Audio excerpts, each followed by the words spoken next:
5, 4, 3, 2, 1. And it's live.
This is Leicester Till I Die TV. Watch and subscribe on YouTube and listen on your podcast platform.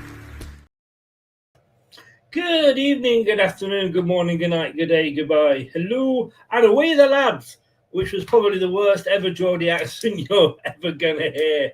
I apologise in advance, but welcome along. This is LTID TV, Leicester Till I Die, looking at, I can't put it any other way, looking at probably another humiliation on Monday night on the TV. They seem to like doing this to us at the moment, sticking us on TV. So 100 odd, however many million people watch these games around the world can actually see us get stuffed, rather than just the 30 odd thousand in the stadium. But look, we've got to do it. You know, whatever happens, you know, if you can leave your wife, you know, you can kick your children out the house. You just can't change your football team, can you? Ronald says, good evening. Good evening, Ronald. How are you? It's good at the moment. And look, I guess the only advantage we're playing on TV on Monday night, our weekend can't be ruined. I mean, I was actually, I put the telly on midweek, started doing my channel hopping, seeing what was on. Of course, it comes up BBC One. It was Match of the Day. And I just happened to turn on when it was showing Manchester City versus Leicester. And I just couldn't watch it. I literally couldn't watch it. I had to turn it off. Could we have a miracle on Monday? That could be the title of it, The Miracle on Monday. Ain't going to happen. And we're going to be talking to Lee from Newcastle Fan TV. He's going to come in and talk about the game there and tell us sort of how many they're going to put past us on Monday. He's in a good mood for some reason. Don't know what it could be, but welcome along. Let's get the show underway, as they say. It is the preview show of Leicester City versus Newcastle.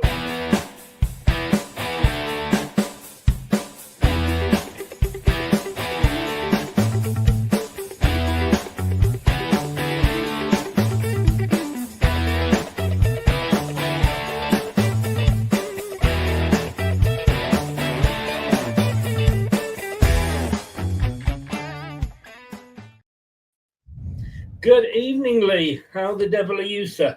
Hello, Chris. Thank you very much for having me. As you said, I'm in very, very good spirits. Things are looking bright on the quayside, on the Bonnie Tune in the big market. We are loving life. As you can imagine, the last few weeks have been a roller coaster. Well, we're just heading up. We haven't come down yet, but the emotions are very high. It's brilliant. Thank you for having us on. No, thank you for coming on. And look, well done, mate. I've never been one of those that has sort of begrudged your ownership and the benefits that come with having, owners with the rich money. To some degree, we're all like that. I mean, you know, if you're Rochdale or Oldham, you know, or Hartlepool, you'd look at Leicester and go, "You're bloody rich buggers," or what have you. It's all relative. But you know, it reminds me, like we was just talking before we came live. You know, '97 under O'Neill. I did take a replay against Middlesbrough. I'm sure you don't mind me talking about Middlesbrough losing. No, we don't mind that. We don't mind. They're not a North East club. They're in Yorkshire anyway. Are they? Yeah, well, we is that just a jibe? yeah, because the closer to Leeds, what they are, Newcastle. Well, we beat them. It took a replay, but look, that's how it all started for us. So fingers crossed for you. What a parade as well. Yeah, I know we've had one or two people take the mickey out of us as well, but you know what? You know, like our city, and I don't think there's many cities in the UK that are literally obsessed with football, like die hard, love their football. Yeah. And in all honesty, I think it's the likes of your Glasgows, your Newcastles, your Liverpools, where they literally it means everything to the people, the city. And there's 3 generations who are not old enough, and people who are so no longer with us, sadly, who never got to see their team, their black and white lift a trophy. So for that reason alone, it's those that we were thinking of. And yes, the parade was brilliant, and yes, it was fantastic. But it was just so pleased that in my lifetime, I'm 39, and I was thinking, blooming hell, I'm nearly 40, and I still haven't seen a trophy yet. I think, when's it going to be my time, you know? Am I going to go to 60, 70, 80 not seeing a trophy? But thankfully we did it. And it's brilliant. And you look at the run that we had, we've played the top 4 sides. We've had to put out Nottingham Forest, we've had to put out Chelsea, we've put Arsenal out, and we've put Liverpool out as well. So we've done it the hard way. And I'm absolutely, as you imagine, Chris, I'm absolutely delighted about it. Just the last 2 weeks have been just a roller coaster, from partying in Covent Garden to the match itself, the parade. It just feels like we're in dreamland. Well, enjoy it, mate. Enjoy it. And if people are having a dig at you, it's because they're jealous. You know, I can remember that, you know, when we won that first time, it'd been that long since we'd won anything. And, you know, I'm in my mid-60s, and, you know, I can't believe that I've seen my team win, you know, a Premier League, win a cup final, which we'd lost the previous 4 of, got to the quarterfinals of the of the Champions League. You've got plenty of years left in the tank yet, mate. So, well, I hope so. Life begins at 40, as they say.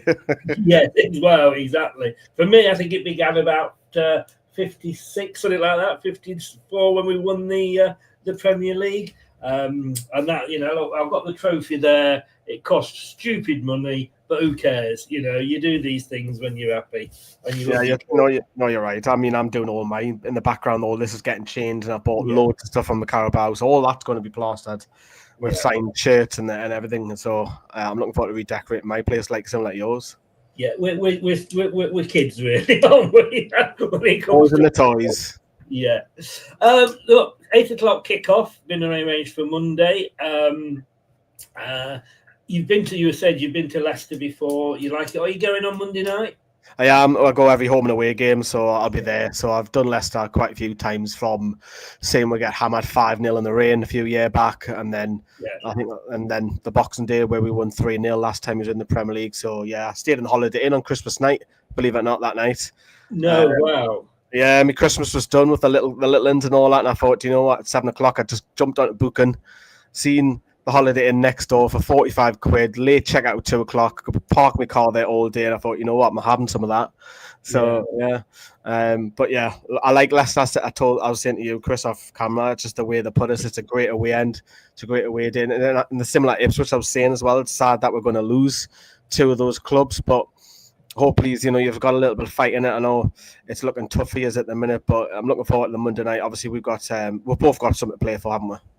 Well, yeah. I mean, whether we got anything to play for, I mean, you know, we were joking beforehand, and you know, let's come on to managers now. Actually, you know, I said I'd sooner have Steve Bruce in there than this guy at the moment. You wouldn't. Kind of laughed at me. But that's how bad things are. You know, we've all had a bad manager in our past. Ours was Peter Taylor, and I'd sooner have him. We weren't this bad under him. You know, look, we appointed Steve Cooper. Nobody wanted to come to us because there was the PSR hanging over us. And Steve Cooper wanted to come. And you know what? I thought, well, if he can get us to 17th, I'll take that. And he did that with Nottingham Forest when they came up. And it wasn't pretty football. And I think the worst thing that happened to us was getting off the PSR. Because we suddenly then thought, well, we should be up like 10th, 11th. And it wasn't good football. Anyway, he was sacked, and Van Nistelrooy came in. And Steve Cooper's got a better record. than he. So, if Steve Bruce, he's at Blackpool now, I think, isn't he? So, I'd take him over. You wouldn't. You really wouldn't want Steve Bruce, put it that way. I want to ask you a question, Chris. Do you think that Maresca, you're losing him, do you reckon you'll actually be more comfortable if you still had him? No, I honestly don't, because I think he played the Pep style, which he's playing now at Chelsea.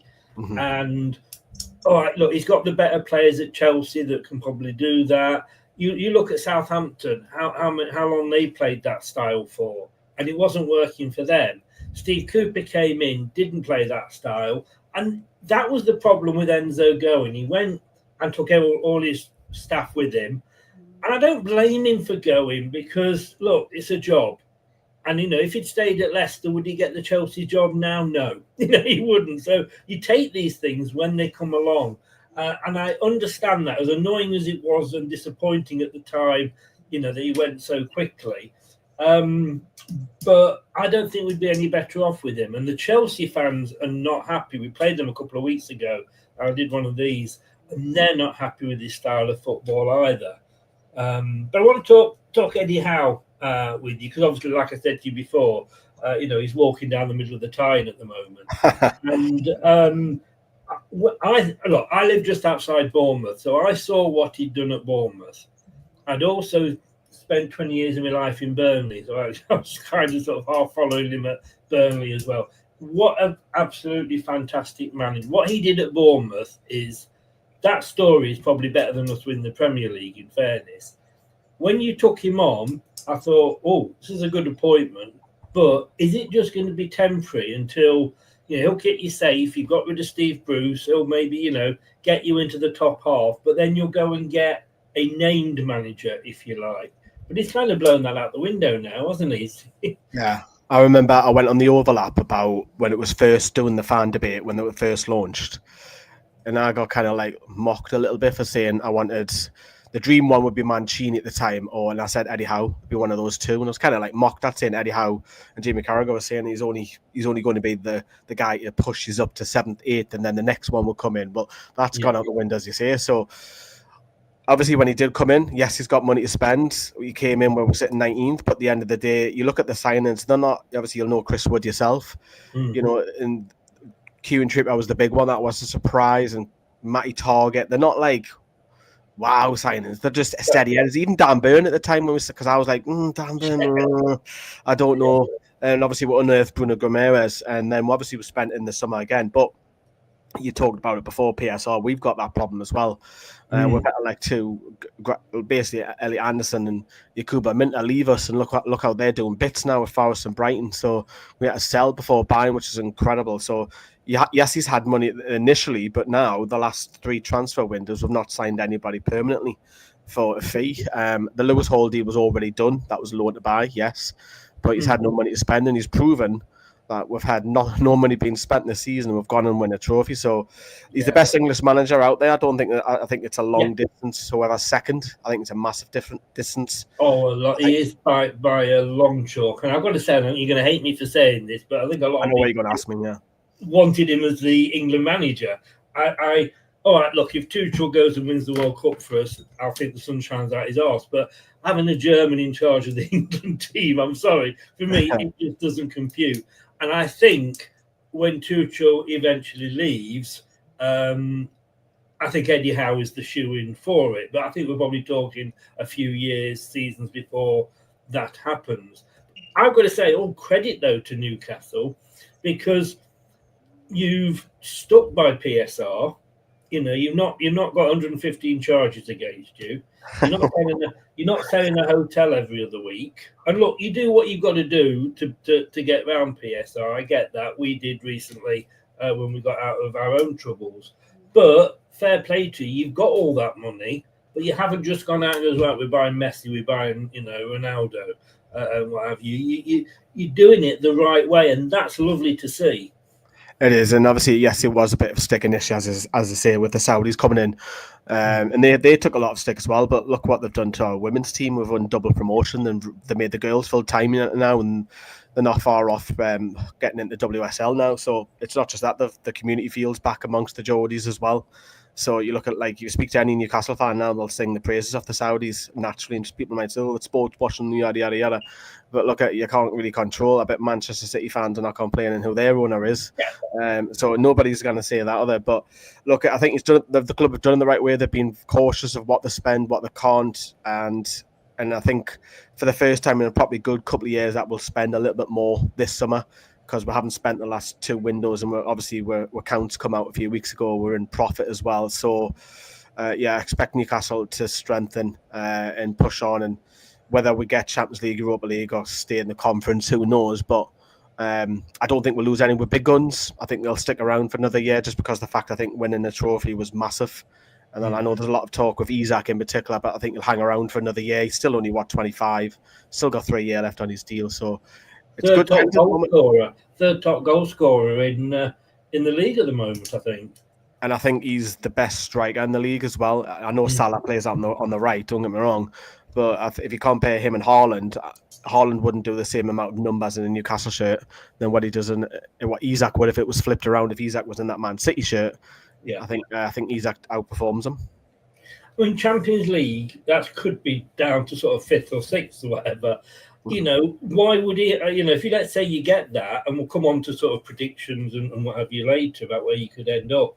If you get that, why would you want to go anywhere else? I mean, we sold Kieran Dewsbury-Hall to Chelsea because we had to. We were 40 odd million in debt to PSR. We got 10 million off Chelsea for Enzo, and we got 30 million off them for KDH, which was the 40 million. I know I'm not quoting any conspiracy theory here, but and he's hardly got to play. He hardly plays. I think Danny Drinkwater went there and didn't play either, did he? Danny Drinkwater went there. Yeah, he really wanted to go. And Kieran Dewsbury-Hall didn't ask to leave. He didn't want to leave. Like with Harvey Barnes, we still love Harvey Barnes because we had to sell him because we were getting relegated, and he was one of our sellable assets. You don't mind that. With Danny Drinkwater, with Fofana, they all kind of, go on, strike. Drinkwater was sat outside the Chelsea training ground on transfer deadline day. But yeah, I still haven't forgiven you for selling us Perez, by the way. Well, you released the release clause of 30 million. We looked at that and went, 30 million for Perez. He only had one decent goal scoring season. I know he scored a hat-trick for you against Southampton, didn't he, in that drubbing. Yeah. But that question that you said about Isak will eventually leave Newcastle one day. I think but it's not just a team that is similar. No, it'll be your Barcelona, your Real Madrids, or your Bayern Munich. It'll be like a big gun because he's that good. That's what his level is at now. I think he's shown that in the Premier League, and it's the best league in the world. But not quite yet. We're not ready to lose what assets for at least another 12 months yet. No. And I say, if Chelsea or Man United, Spurs sort of came in now, why would you? Why would you go there? Like I say, there's absolutely nothing is going to get any better than Newcastle. But look at Trent Alexander-Arnold going off to Real Madrid. There is always somebody bigger out there. And when those clubs come knocking, like I said with Enzo and Leicester, they always it always happens. Look, you're sat in 6th at the moment. How happy are? I mean, obviously you're very happy with your season overall. You've got a trophy in the cupboard and everything. But looking at your league form, because at one point you didn't have the best of starts, if I remember. Yeah, we didn't get off the season greatly. Then I think we got beat up Brentford away, and it was early December, and we were hovering around about mid-table. It was awful game of football. And then anyhow, literally had a one-on-one with every single player. Just get out in the open. And I quite like that. It's not in front of the team. It's a one-on-one.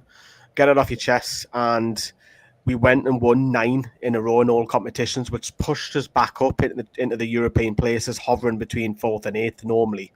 And we've been in and around there now. And look, I don't think it's been a brilliant Premier League season for the teams that are around us, because no one can win 3 or 4 games in a row. There always seems to be 2 wins a loss, 2 wins a loss, 2 wins a loss. That seems to be the average, 6 points every 3 to 4 games. But look at that, we've got a game in hand. That game in hand is Palace at home, which is normally, I say normally, 3 points at home. Away, it's a little bit different if it's at Selhurst. But look, if you ask me that question, and of course I would take it, if you've won a League Cup and you've got a game in hand, if you win that, you go fourth. Yeah. And then you're laughing. And no disrespect, because I like going to Leicester. If you're playing against a side that is sitting in 19th as your next opponent, you're going to snatch that, surely. You do, and thanks for reminding me. But I didn't want you to go down. I didn't want you to go down. I want Wolves to go down because I hate going to Wolves away at all. Well, I did predict Wolves to go down, but I also predicted Forest to go down. So it shows why I never bet on football. And look, they're having a great. I know they're rivals, but they're having a great season. Well done to them. But I would be more than happy if Newcastle, if you could get fourth and knock Chelsea and Manchester City down, because I just get so fed up with the big six and the Sky favourites all the time. Well, if you look at now, the last couple of years, we've had Newcastle in there, you've had Villa in there, Forest are likely to be there. I think that's really good for the Premier League. And I don't mind saying this on record, but it's absolutely beautiful seeing Man United struggle. I love it. Yeah. I absolutely love it. I was born, raised, seen Alex Ferguson win after win after win. It was horrible as a kid. You've seen the Kevin Keegan and all that and what have you. But yeah, I secretly love it. I'm not going to lie. I don't mind Spurs as much because I think Spurs are Spursy, but it's brilliant seeing Man United struggle. But I think it's good for the Premier League that there'll be another team because Forest are going to qualify now. It's more or less top five, isn't it? It is. Forest will qualify. It'd be great for them. Manchester United is that so many of the fans, kind of your sort of age group, only grew up when they were Man United fans with success. They don't, know or accept that before Alex Ferguson, they were just like, Aston Villa or Spurs or something. They were, won the odd cup here and there. And it took Liverpool 23 seasons, was it, or 30 odd seasons to actually win the Premier League again.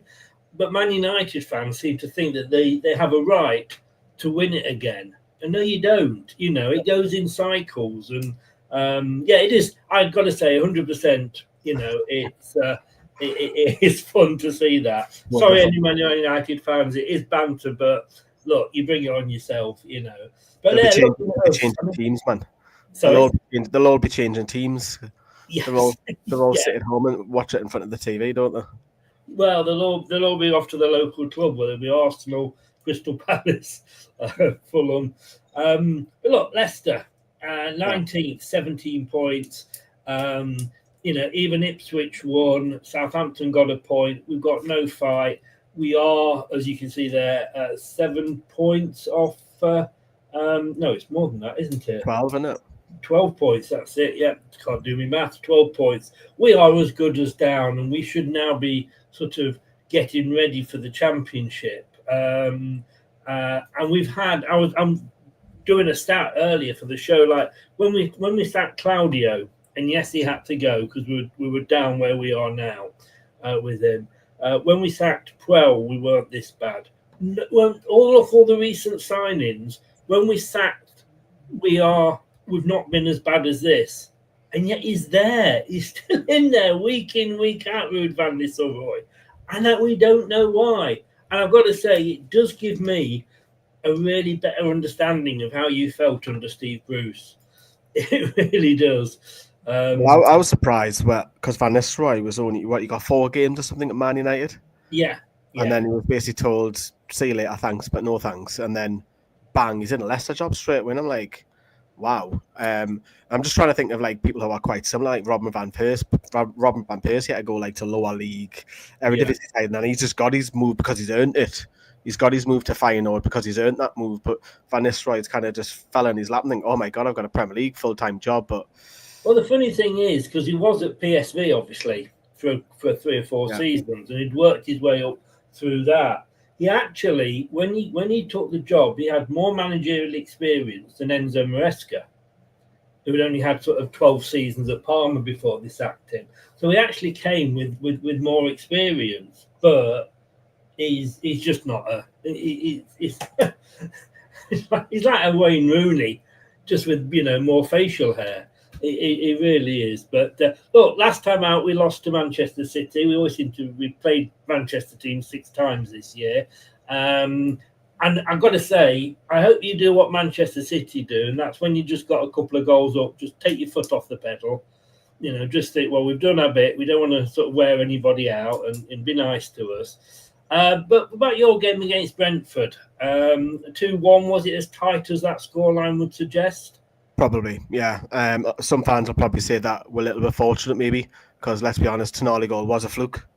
When I say that, it was a fluke, but we'll take it. But I think what's important for us is that we didn't have the hangover of the celebrations. Yeah. I think we just getting 3 points was the main thing for us, rather than blitzing the team, because no doubt about it, the media would have been on the case if we didn't pick up 3 points. Oh, the hungover, oh, it's not in it. But I'm pleased that we got the 3 points to keep us in around that hunt for the Champions League. So it was I'll call it professional job. It wasn't pretty in the eye. We got the job done. It could have quite easily went the other way, because I think after their penalty, I think Ethan Pinnock had a header hit the inside of the bar and it just fell into Nick Pope's hands. That goes in. We don't win that game. It's simple as that. So maybe a little bit fortunate, but we'll pick up the 3 points and we'll move on. And obviously, you guys had Man City. Look, Man City away. We got beat 4-0 there. So you just don't know what Man City's side turns up, to be honest. No. I mean, we look at that and we go, we only conceded 2. But I've got to see, when you look at Jack Grealish, he hasn't scored for over 12 months. He comes and plays us and gets a goal. It is embarrassing. But look, I'm sure you were there. This was... ignore that, because I put our last meeting as that, and it isn't. I put the wrong thing up. 4-0 it was at your place. A bit of a pounding. Were you surprised how easy that was? No, because I think, as I say, we played us in the Boxing Day, didn't we? And we won 3-0 that day. But I think it was a case. I think you had a better side probably then than you do now, because you had some better quality players. Which obviously they've moved on, like Harvey Barnes and whatever. Yeah. But as I say, I like going to Leicester. I like that away ground. I just like it. I like it how it's one ball all the way around. It's a fantastic atmosphere. It's going to be a shame that we'll lose them, and it's quite a straightforward drive. It might be 3.5 hours, but it's just you're on the M1 all the way down, so it's not difficult. But I think it's looking bleak. But last time out we won quite comfortably, and we were obviously chasing for obviously the top 4 that season, weren't we? Yeah, but earlier this season, like I said, that was 4-0, and that was quite early in Van Nistelrooy's tenure. I think it was not his second or third, because did he pick up something like 4 points or something in his first 2 games? We beat West Ham and we drew with Brighton, which was, to be fair, the way Brighton this season wasn't a bad point. And then until we played Spurs in the league, that was our last points. And 4-0. I mean, I think we knew we were going to get beaten, but you were almost like, I always say it's like, a dog with a bone. You were almost like just toying with us. Look, I think coming to St James's Park it's a difficult, especially when we're bouncing the crowd. But because I remember going in that game and he's picked up 4 points or something for the first 2 games, and this might be a bit tricky. This is a little bit, and you's probably the same. We're a little bit unsure. Like, has he turned the screw a little bit? Has it turned around? Are they progressing? But I think that fell off the railings, didn't it? As I say, that game, and we obviously then Leicester went in a little bit more free fall. But no, and to be honest, this season with us, I think that's our biggest win of the season. We haven't really blitzed many teams, to be fair. No. Don't get me wrong, there's been games where we've outplayed a lot of teams, but we've only won by the 1 or 2. But that was pretty easy, let's be honest. I mean, looking there, you can see what our last recent form is like. Lost. There's a 4-0 in there, a 3-0, a lot of 2s. 737 minutes since we last scored in the Premier League. That is a record, not just for the Premier League, but for any team in the top flight. The record is 7 home games without scoring. I mean, it's just we could have Ronaldo and Messi playing up front. We still wouldn't score. What is it, Chris? Is it the service? Is it Vardy? It is the service. Eggs? Yeah. Is it? What is it? We're just not. Apparently, he's doing it. He's watching the team in training and saying, "Yeah, they're doing it all right." They can't pass wind when it comes to match day, And he stuck with the same formation and he's stuck with the same team for 15 games. And what did they say about the sign of insanity? It's doing the same thing over and over again and hoping for it to be different. And it wasn't And then when he swapped it round against the 2-0 against Chelsea, and Maresca said, bloody hell, what did you do? I wasn't expecting that. And that's why that was maybe only 2-0. But then before the game against Man City, he announced what his formation would be at the press conference. So, here's my notes. Here's my notes, Pep. Just have a look at them. He's just incompetent in so many ways. But looking at your form here, I mean, look, Newcastle 4, Forest 3. You always manage to find the net. Yeah. And that's the thing that I'm scared about, because we can't, but we can't defend either.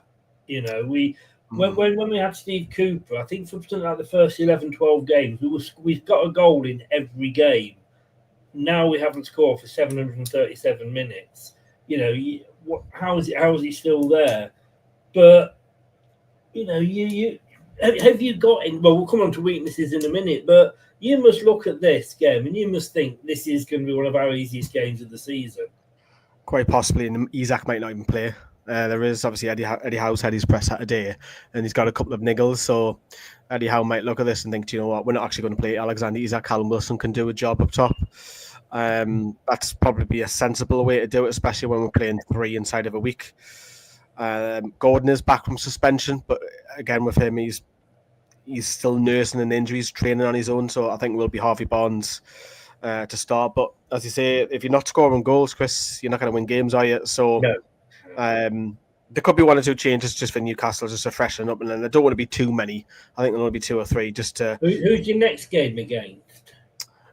So that's next. Well, we've got Brighton on the rise, and that's a away one. That I've just seen the tickets come out. I don't even know. I haven't even checked myself, to be honest with you.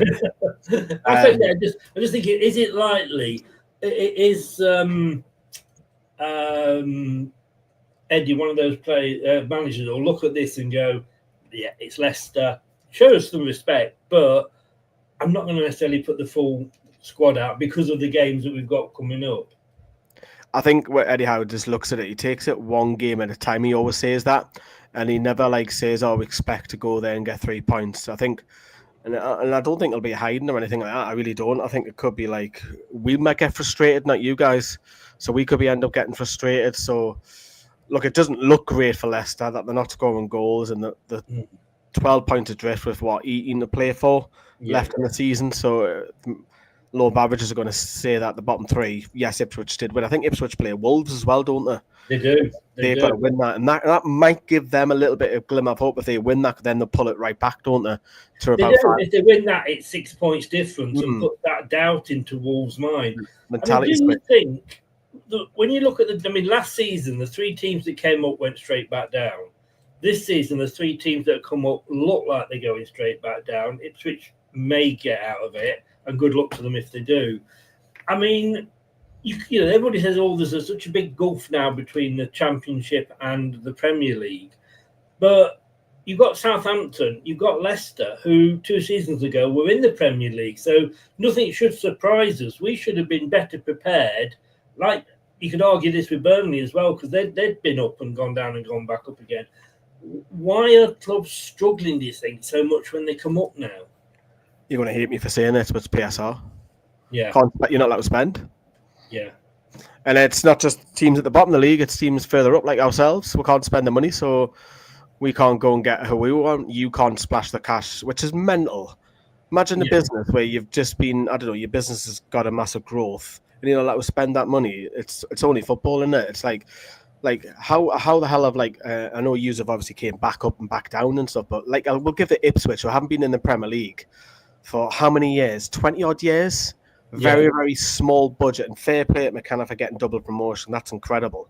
Yeah, a very, very small budget. They've got to go and splash the cash just to have any chance of, you know, because if they splash the cash, we could be sitting here with they may have an extra 10 points. They might have picked up an extra 10 points, which they might be competing, but they're not allowed to spend. I think there needs to be a bit of a change, not like drastic, because obviously that sounds like I want Newcastle to go and spend all the money. But you look at teams that are coming up. So if we look at the next teams that are in the Championship, we'll give you Sheffield United. Say if they come up, Sheffield United can't go and spend 100 million because they're not allowed to. No. Leeds will only go so far if they come up, or whoever's in the chat, they're not allowed to spend the money. So yes, there is a risk that they could go back down, but there needs to be a little bit of leeway with the PSR, because I think if clubs that do come up, if they're allowed to spend, they'll be higher up in the table. I've got no doubt about if one of you 3 clubs was allowed to spend what you want, you one or two. You'll know this as well with Newcastle, is that all these clubs that you're talking about have got rich owners. I mean, our owners just paid off £90 million worth of debt and what have you. So the money is there. We're just not allowed to spend it, and that's the annoying thing. But well, we're in the same boat as well, because I've seen a stat, and it is a genuine stat. If you put all other 19 Premier League teams together, Newcastle are still richer than all 19 put together, which is mental. And we're not allowed to spend that money. So, look, I'm not saying open checkbook, of course not, but teams that come up, they're struggling for a reason. The gulf between the Championship and the Premier League is massive. Yeah. Look how far adrift you are, just 17th alone. So I think for Leicester as well, though, it is not just that. It's just the way we are being run. Leicester should be higher up in the Premier League. Yeah. We're making bad decisions with buying. I mean, you look at us years ago, and we would go out, we'd get an N'Golo Kante, we'd get a Riyad Mahrez, and we'd sell them on and make a huge profit. But we would be picking up those gems. We got one player we signed in the transfer window, a right back, and yet Ruud van Nistelrooy hasn't started him yet. He brings him on occasionally as a substitute. He still plays a guy that, yes, he's right-footed, but he's played 90% of his career at left back, and he plays him at right back rather than a player who is a right back.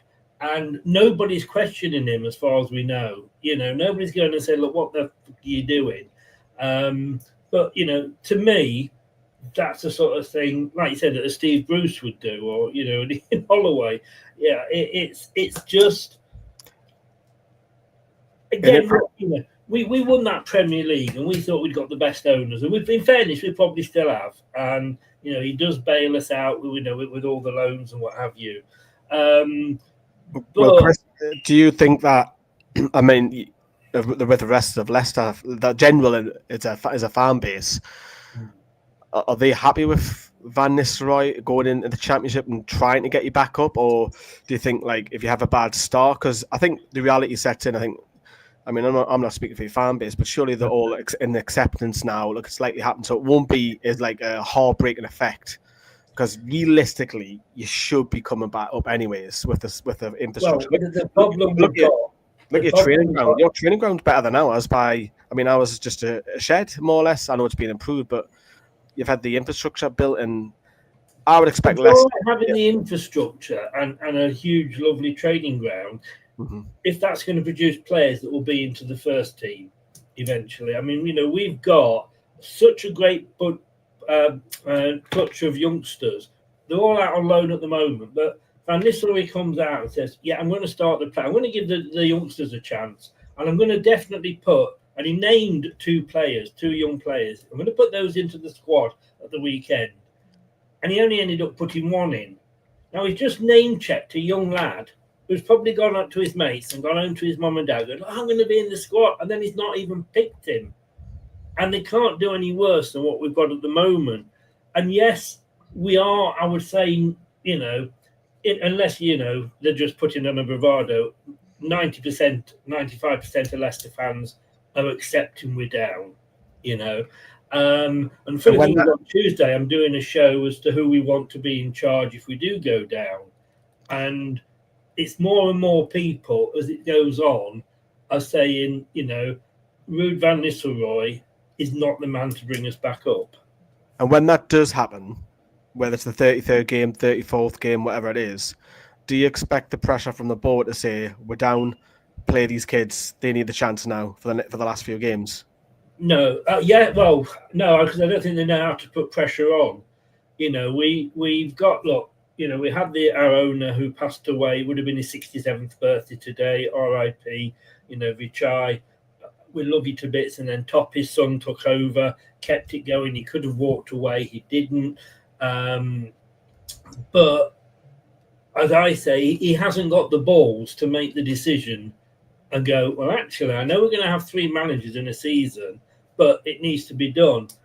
I mean, if I'd have been running that club, all right, look, as fans, we always think we know best, but we've just had an international break, right?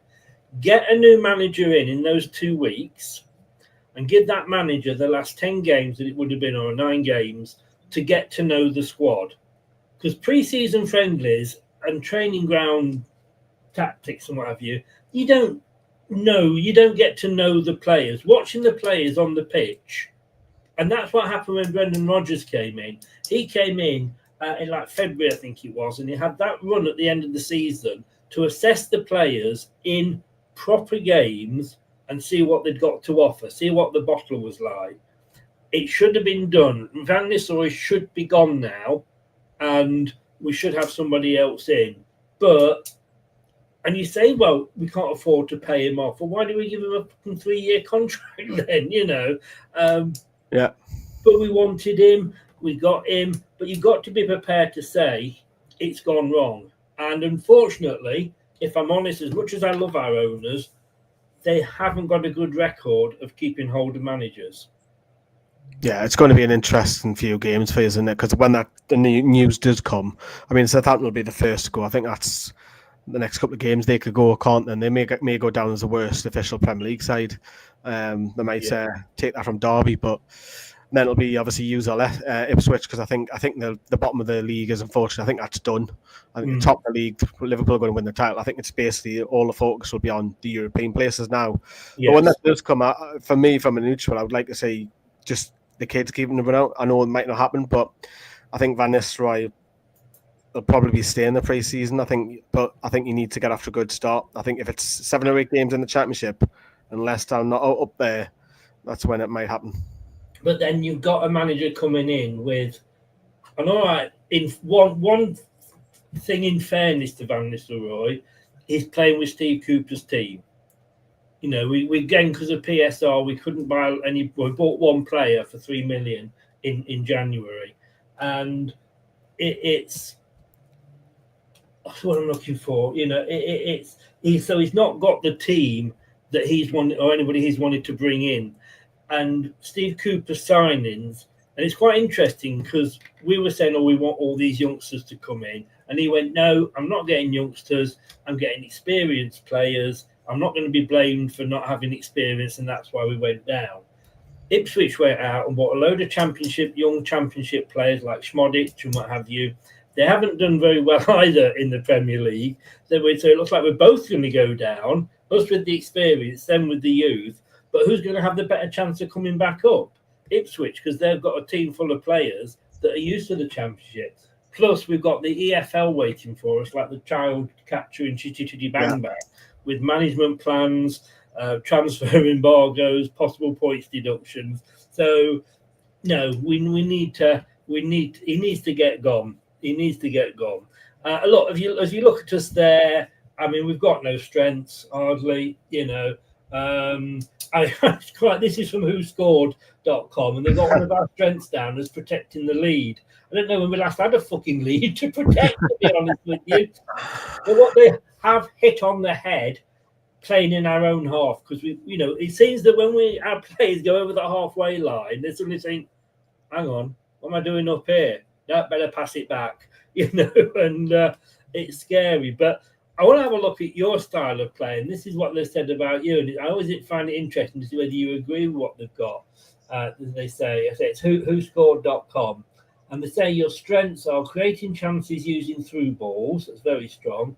Packing down the wings, finishing scoring chances, coming back from losing positions, defending set pieces, and protecting the lead. Would you agree with that? Probably most of it, yeah. You'll probably find that the way of the style that we go is Murphy will be used with the outswinger cross, whereas on the left-hand side, whether it's Barnes, which is likely to be Harvey Barnes, or Gordon if he comes on, if he's back, he'll cut inside and run at you. And then we'll go tiki-taka, a little bit like I always describe it as the Arsenal way. They'll go pass around the box and just wait for that opening and try and break it down. That's the way we play. In terms of defending, what was that, set pieces? Yeah, we're all right at it. Defending set pieces, yes. Yeah. Protecting the lead. I think if we go 1-0 down at any game, we're pretty confident that we'll score, because we do score quite a lot. Even last season, I think we scored. We're most it broke Bobby Robson's and Keegan's record as well, even though we finished 7th that year last season. So, but I think if I wanted to be massively critical, I mean the midfield 3 is probably the best in the league. I would say Newcastle's is probably the pace in behind, because you look at Trippier's age, you look at Fabian Schär's just signed a 1-year deal, Dan Burn, they're all on the wrong end of 30 now. So that could be, and I don't know if Mavidi's fit or not, but if he's fit, but he won't be played because if he doesn't play him. You know, Pace. he's one of our better players, and he doesn't pick him. That's probably where I would say is in the back line. I think Nick Pope's probably on the decline a little bit now. We'll probably get a new keeper. I've been heavily linked to James Trafford, but high pressing the goalkeeper and pace in behind. I think that's where it is, because I think Tino Livermento's all right left back, but the rest of the back four pretty picking up the pension soon. I don't think you got much to worry about. I mean, our subs to come on are Dakova Reed, who's 31, I think he is, and Ayu, who's 32. So I don't, we very rarely get the balls through to any strikers we have on the pitch. So don't worry about that. Thing that scares me is attacking down the wings, because I guess is it Harvey Barnes on the left for you? Yeah, Barnes has played in.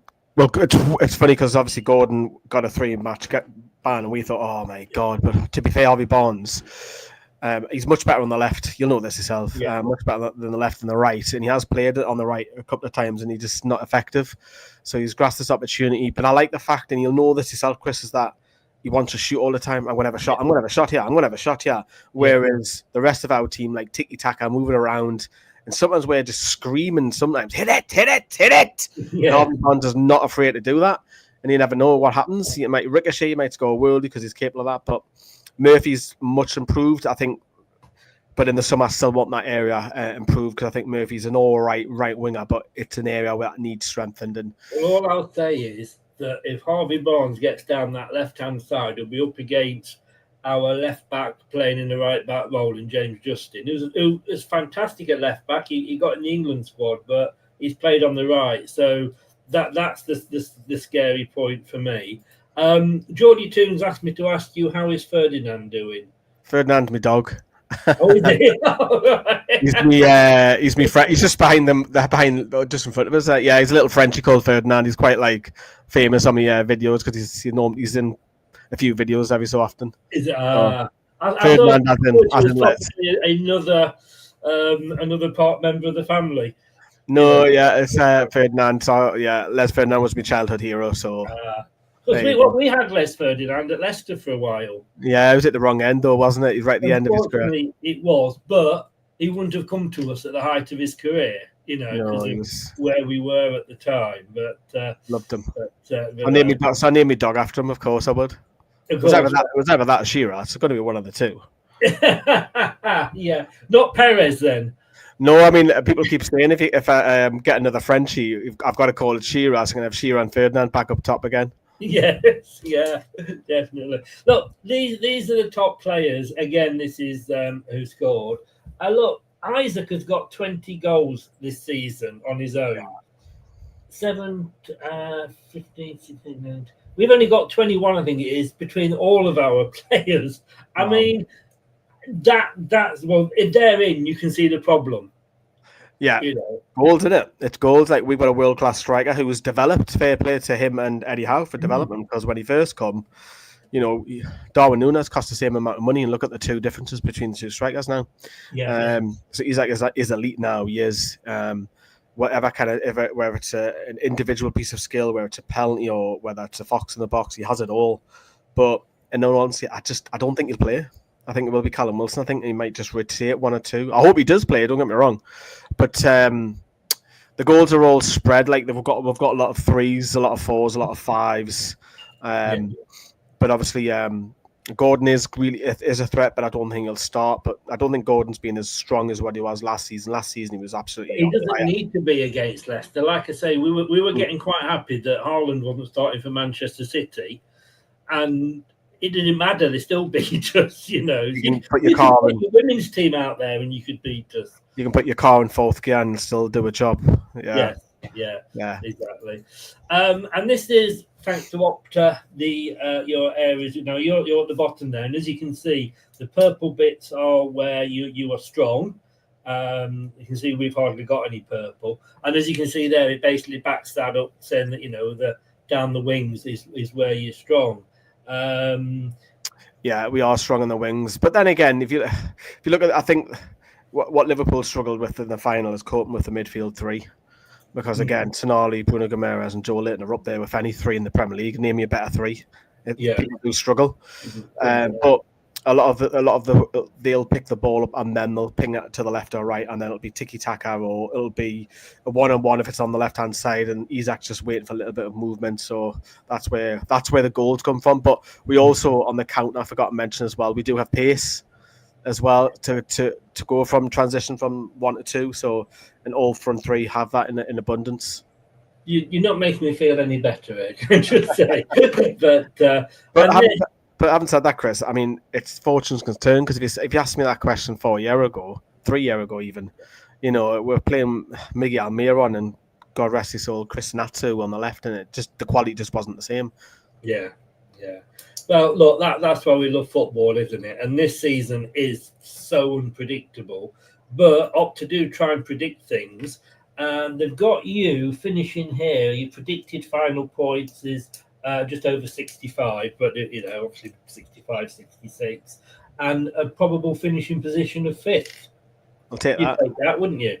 Yeah, I said 5th right at the beginning of the season, so yeah, I'll take that, because it's going to be qualifying for the Champions League. I think for us as a fan base, it's nice that we've got European Cup competition, so that's a fallback. Anything else is a bonus now. Not to say that the pressure is off, not for us.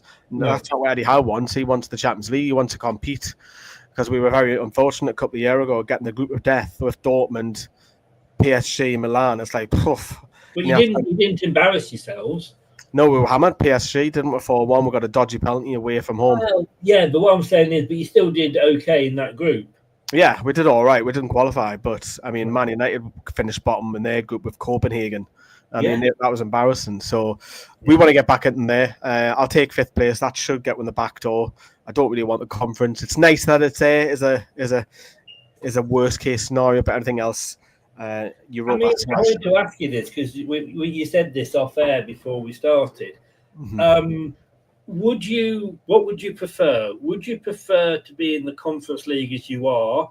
And if you were in the Conference League like Chelsea are this year, you'd probably have a very good chance of winning that. Or would you sooner be in the Champions League, but probably go out, or not saying you will, but have a chance of going out at the group stage? Oh, Chris. I've been waiting to ask that all show.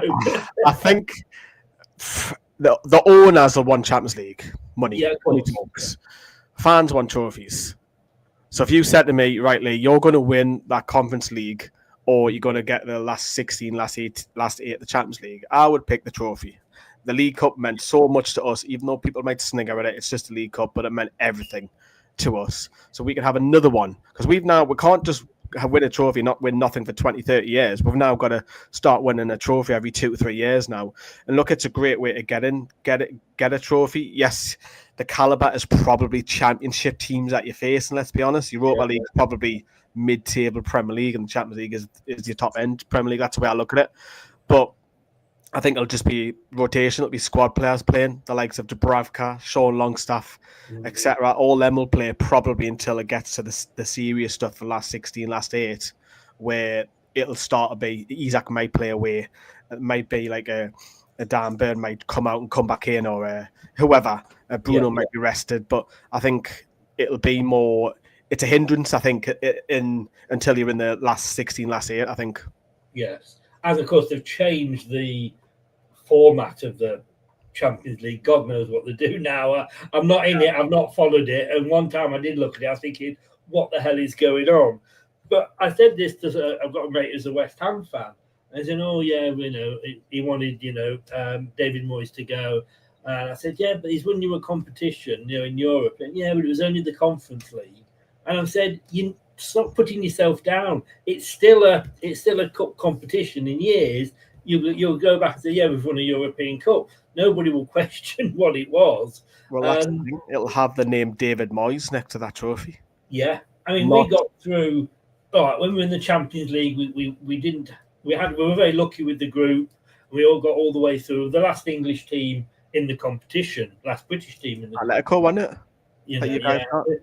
That was the season that Arsene Wenger said we would embarrass English football, and then they got stuffed. I think it was 10-2 over 2 legs by Bayern. Whatever happened, Arsene? But when we got into the Europa League for the second time and we fell down into the conference, we got to the semi-finals. We got knocked out by Jose Mourinho, who was at Roma and he'd won everything in Europe, but he'd never won the Conference League because obviously that was the first season.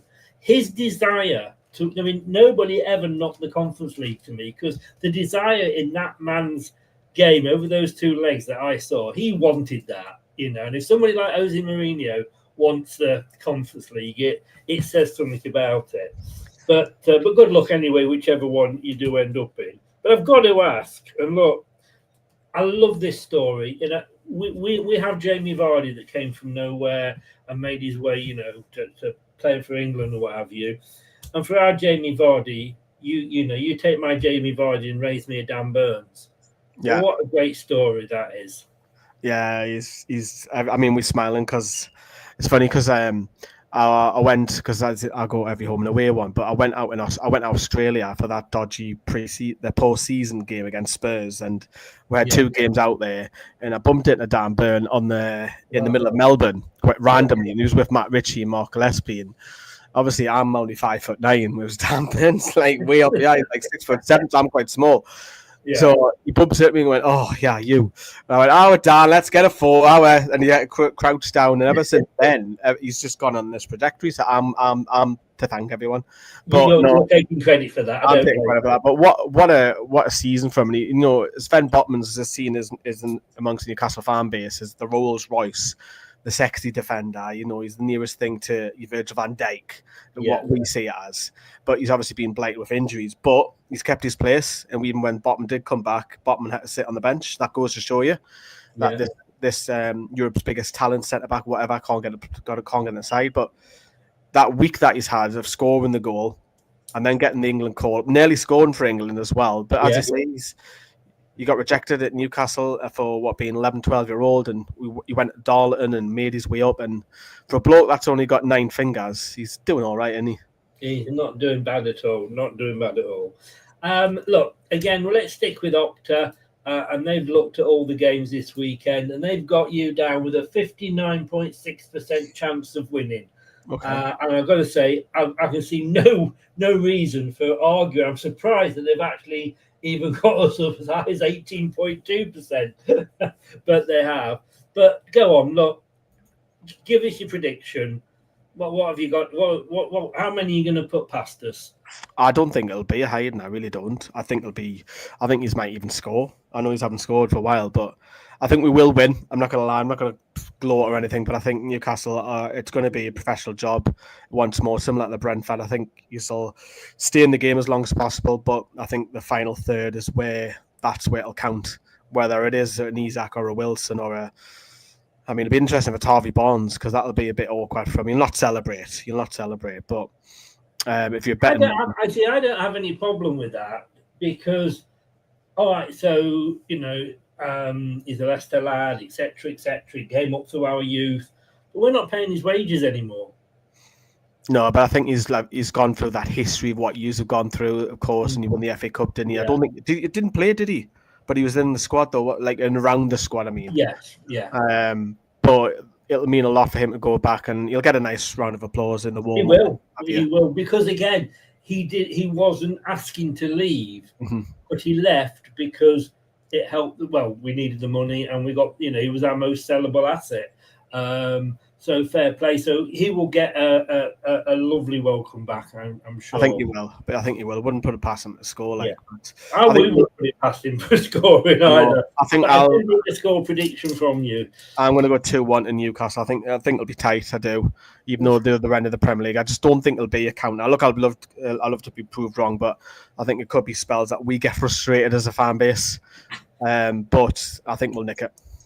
Can I just ask a question? Because I know, up in that part of the country, you do like a bit of Newquay brown ale, don't you? Have you had more than a little drop of that? I mean, if you're thinking we're going to score, I don't know what. Can I have some of what you're drinking, please? Do you know what it is? I think it's so many years of being under Ashley, you just hope for a point away from home. Or I hope we get a point today away to Burnley or whatever. Yeah. But I think it's just more... I don't know. It's still weird in the last 2.5 years that we are expected to win games. So for me, it's just like... I don't expect Newcastle to go there and win. I hope for a win. So you got me prediction. Yeah. No, I've had enough drinking off Wembley that nearly killed me. And I'm not a big drinker. I don't drink really. And I had 14, 15 drinks and I was off my tits. So put it that way. You had too much blood in your alcohol. So. I had too much and it nearly spoilt me day because I was that hungover. Look, Lee, thanks so much for coming on, mate. I'm not going to wish you luck for Monday night. You don't need it. You're going to win. But I'm going to say good luck for the rest of the season. And I do hope you get Champions League. Because that means one of the big sixes. But look, I'll put your links in the description below. It's been great having you on, but just tell everybody where they can find you. Yeah, Newcastle Fans TV. I believe, Chris, you're coming on our channel on the drive down as well. Yeah. For our video, which will go out early on match day, so do stay tuned for that. But yeah, across the socials, Newcastle Fans TV, newcastlefanstv.com, the website. Easy peasy. Thank you. Brilliant, mate. All the best and good luck for the rest of the season. Take care, buddy. Thank you. Thank you now. All the best. Bye. Thanks a lot to Lee there. We're going to score. We're not, Lee. We're not. I promise you. 737 minutes without a goal. Mind you, look, I tell you what, mate. If we do score a goal against you, I will come up to Newcastle and buy you a pint. And I'll have to get a shirt made. I was there when Leicester scored. Look, join us tomorrow. We're not playing till Monday night. We've got the watch along, as you can see there, from 7:30. And we will be back tomorrow night. Though we'll be back at 4:00. We are doing a special King Power transfer window show. That's not easy to say. 29 windows there's been. Looking back, I didn't know there was more than one window when we didn't actually buy anybody. And when I looked back and at some of the players that we signed, I'm like, WTF? We signed them? Oh. Geordie, obviously it's something... That fog is getting to everybody up there, isn't it? That fog is definitely getting to everybody up there. But look, I'll see you tomorrow, hopefully at 4:00. It's a great show. If you haven't seen it yet, just before we went live, there was a video went up. It's a clip. It's about 9 minutes long from the prediction show yesterday. We're calling it the Afghan Hour. Three of us, me, Wayne, and Brad, were absolutely mad. Don't know what we'd been drinking. Do check that out as well. And Monday night, like I say, the watch along. And Tuesday, we'll be choosing who we want as our manager if we go down. Will it be Rude? Fucking hope not. Cheers, Geordie. All the best, mate. Craig, cheers, buddy. Thanks for being on, Ronald. Indeed, I will see you tomorrow. See you, Jimmy. Thanks so much. Please like the video. If you haven't already, subscribe. It does help the channel and it's free. Share the video. Let everybody know we're here. And click that notification bell. And you'll never miss another time when we go live. I'll see you tomorrow. Have a good Friday night. Take care. Good night. Thanks for watching. These videos are tremendous.